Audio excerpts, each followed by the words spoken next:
মৰমৰ বন্ধুসকল, Advanced Control of Continuous Time Systems or Spoken Tutorial toলৈ স্বাগতম। এই টিউটোৰিয়েলটোৰ শেষত আপুনি শিকিব কেনেকৈ Continuous Time System এটা ঘোষিত কৰিবলৈ দ্বিতীয় আৰু উচ্চ ক্ৰমৰ Step আৰু Sign Inputs লৈ Plot Response কৰা, Bode Plot এটা কৰিবলৈ, Numer আৰু Denom Scilab Functions অধ্যয়ন কৰিবলৈ, System এটাৰ Poles আৰু Zeros plot কৰিবলৈ। এই টিউটোৰিয়েলটো ৰেকৰ্ড কৰিবলৈ মই ব্যৱহাৰ কৰিছো Ubuntu 12.04 অপাৰেটিং সিস্টেম হিচাপে Scilab ভাৰ্সন 5.3.3 হৈতে। এই টিউটোৰিয়েলটো অভ্যাস কৰাৰ আগতে লাৰ্নাৰ এজনৰ Scilab আৰু কন্ট্ৰোল সিস্টেমছৰ মূল জ্ঞান থাকিব লাগিব। Scilabৰ বাবে অনুগ্ৰহ কৰি স্পোকেন টিউটোৰিয়েল ৱেবছাইটত উপলব্ধ Scilab টিউটোৰিয়েল চাওক। এই টিউটোৰিয়েলটোত মই কেনেকৈ দ্বিতীয় ক্ৰমৰ লিনিয়াৰ সিস্টেম ঘোষিত কৰা হয় ব্যাখ্যা কৰিম। গতিকে প্ৰথমে আমি জটিল ডমেইন ভেৰিয়েবল s ঘোষিত কৰিব লাগিব। আহক আমি Scilab কনসোল উইন্ডোলৈ যাওঁ। ইয়াত লিখক s সমান পলি আৰম্ভণি পেৰেণ্ঠেছিছ 0, আৰম্ভণি একক ঊৰ্ধ্ব কমা s সামৰণি একক ঊৰ্ধ্ব কমা সামৰণি পেৰেণ্ঠেছিছ এন্টাৰ টিপক। আউটপুটটো হৈছে s। আন এটা পদ্ধতি আছে s ক কন্টিনিউয়াস টাইম কমপ্লেক্স ভেৰিয়েবল হিচাপে ঘোষিত কৰিবলৈ। কনসোল উইন্ডো খুলক, লিখক s সমান %s এন্টাৰ টিপক। আহক আমি syslin scilab কমান্ড অধ্যয়ন কৰো। কন্টিনিউয়াস টাইম সিস্টেমটো ঘোষিত কৰিবলৈ syslin scilab ফাংচনটো ব্যৱহাৰ কৰক। g of s is equal to 2 over 9 plus 2s plus s square। Step অপশনৰ সৈতে sysim ব্যৱহাৰ কৰক step responseটো পাবলৈ আৰু তেতিয়া step responseটো প্লট কৰক। আহক আমি Scilab কনসোল উইন্ডোলৈ যাওঁ। ইয়াত লিখক sys বৰফলা g সমান syslin আৰম্ভণি পেৰেণ্ঠেছিছ আৰম্ভণি একক ঊৰ্ধ্ব কমা c সামৰণি একক ঊৰ্ধ্ব কমা 2 হৰণ আৰম্ভণি পেৰেণ্ঠেছিছ s স্কোয়াৰ যোগ 2 আষ্টেৰিক s যোগ 9 সামৰণি পেৰেণ্ঠেছিছ। ইয়াত c ব্যৱহৃত হৈছে যিহেতু আমি এটা কন্টিনিউয়াস টাইম সিস্টেম ঘোষিত কৰিছো। এন্টাৰ টিপক। আউটপুটটোত লিনিয়াৰ দ্বিতীয় ক্ৰমৰ সিস্টেম প্ৰদৰ্শিত হৈছে 2 over 9 যোগ 2s যোগ s স্কোয়াৰৰ দ্বাৰা। তেতিয়া লিখক t সমান 0:0.1:10 সেমিকোলন। এন্টাৰ টিপক। তেতিয়া লিখক y1 সমান c sim আৰম্ভণি পেৰেণ্ঠেছিছ আৰম্ভণি একক ঊৰ্ধ্ব কমা step সামৰণি একক ঊৰ্ধ্ব কমা t sys বৰফলা g সামৰণি পেৰেণ্ঠেছিছ সেমিকোলন। এন্টাৰ টিপক। তেতিয়া লিখক প্লট আৰম্ভণি পেৰেণ্ঠেছিছ t, y1 সামৰণি পেৰেণ্ঠেছিছ সেমিকোলন। এন্টাৰ টিপক। আউটপুটটোৱে প্ৰদত্ত দ্বিতীয় ক্ৰমৰ সিস্টেমৰ স্টেপ ৰেসপন্সটো প্ৰদৰ্শিত কৰিব। আহক আমি সাইন ইনপুটৰ বাবে দ্বিতীয় ক্ৰমৰ সিস্টেমৰ ৰেসপন্সটো অধ্যয়ন কৰো। সাইন ইনপুটক সহজে ইনপুট হিচাপে দিব পাৰি এটা দ্বিতীয় ক্ৰমৰ সিস্টেমৰ পৰা কন্টিনিউয়াস টাইম সিস্টেম এটালৈ।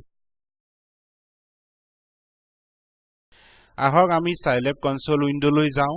লিখক u2 সমান sin আৰম্ভণি পেৰেণ্ঠেছিছ t সামৰণি পেৰেণ্ঠেছিছ সেমিকোলন। এন্টাৰ টিপক। তেতিয়া লিখক y2 সমান c sim আৰম্ভণি পেৰেণ্ঠেছিছ u2, t, sys বৰফলা g সামৰণি বন্ধনী সেমিকোলন। এন্টাৰ টিপক। ইয়াত আমি ব্যৱহাৰ কৰিছো sysg কন্টিনিউয়াস টাইম দ্বিতীয় ক্ৰমৰ সিস্টেম আমি আগতে ঘোষিত কৰিছিলো। তেতিয়া লিখক প্লট আৰম্ভণি পেৰেণ্ঠেছিছ t, আৰম্ভণি বৰবন্ধনী u2 সেমিকোলন y2 সামৰণি বৰবন্ধনী সামৰণি পেৰেণ্ঠেছিছ।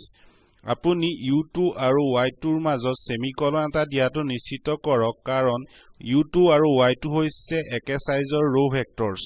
এন্টাৰ টিপক। এই প্লটটোৱে এটা স্টেপ ইনপুট আৰু সাইন ইনপুটলৈ সিস্টেমটোৰ ৰেসপন্স দৰ্শায়।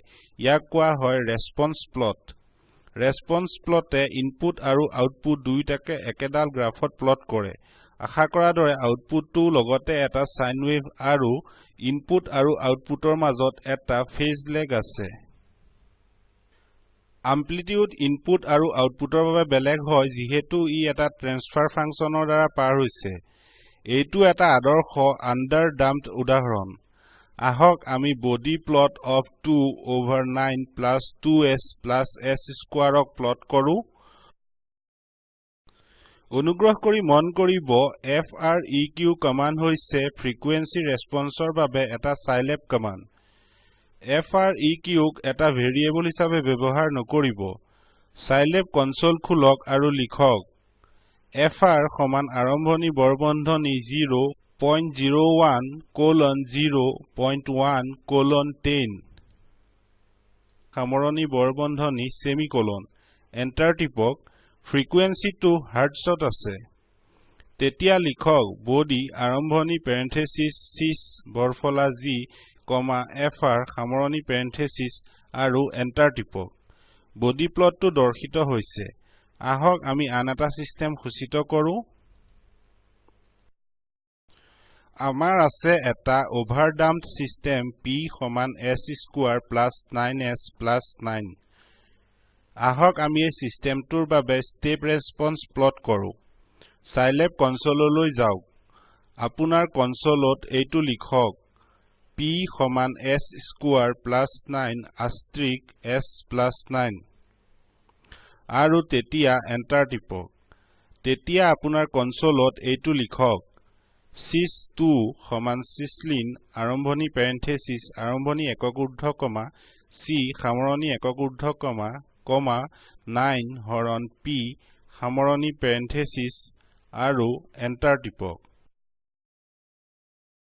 তেতিয়া লিখক t সমান 0:0.1:10 সেমিকোলন এন্টাৰ টিপক y সমান c sim আৰম্ভণি parenthesis আৰম্ভণি একক ঊৰ্ধ্ব কমা step সামৰণি একক ঊৰ্ধ্ব কমা t sys2 সামৰণি parenthesis সেমিকোলন এন্টাৰ টিপক তেতিয়া লিখক plot আৰম্ভণি parenthesis t y সামৰণি parenthesis এন্টাৰ টিপক overdamped systemটোৰ বাবে response plotটো দৰ্শিত হৈছে p roots পাবলৈ আপোনাৰ কনসোলত এইটো লিখক p roots আৰু এন্টাৰ টিপক এই roots হৈছে sys2 systemটোৰ poles systemটোৰ roots বা poles দৰ্শিত হৈছে অনুগ্ৰহ কৰি এই systemটোৰ বাবে step response plot কৰক একেধৰণৰ শাৰীৰ সৈতে